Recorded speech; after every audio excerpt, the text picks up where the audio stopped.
मराठी लघुलेखन 100 शब्द प्रति minute. 5 second. Start.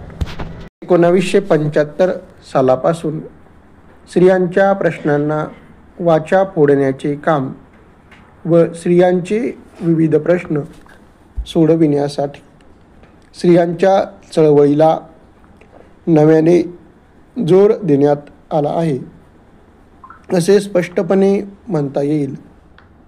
त्यानंतर युनोने आंतरराष्ट्रीय महिला वर्ष जाहीर केले. पुढे त्याचे रूपांतर दशकात झाले. पुढील वर्षी म्हणजे 1985 साली या दशकाची सांगता होईल व त्याचे फलश्रुतीचे अवलोकन केले जाईल. राजकीय पक्षांच्या संबंधित स्त्रियांच्या संघटना आज अनेक वर्षे काम करीत आहे. त्याचबरोबर इतरही सामाजिक, शैक्षणिक व विविध स्त्री उन्नतीसाठी कार्य करणाऱ्या सर्व संघटना आहेत.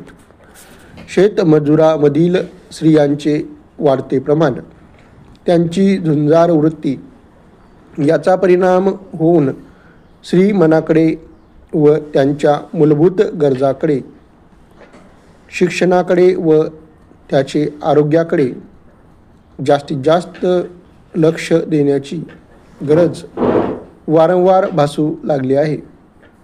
याचाच अर्थ असा की स्त्रीमुक्तीची कल्पना ही फक्त शहरी भागापुरती मर्यादित न राहता ही चळवळ समाजातील तळागाळाच्या स्त्रीलाही भेडसावीत आहे असे आजकाल दिसून येत आहे. शिकलेल्या सवरलेल्या स्त्रीलाही समाजामध्ये अजून सन्मानाने जगता येत नाही. तिच्या कलागुणांचा विकास करण्यास संधी मिळत नाही. स्वावलंबी जीवन जगता येत नाही व त्यांच्या खास प्रश्नाकडे लक्ष दिले जात नाही. ही अन्याय परिस्थिती बदल व्हावा, इतर समाजात व कुटुंबातही तिला मानाचे स्थान मिळावे असे तिला मनोमन वाटते. ही सद्यस्थिती बदलावयाची म्हणजे रोजच्या जीवनात आमूलाग्र बदल करावे लागणार आहेत.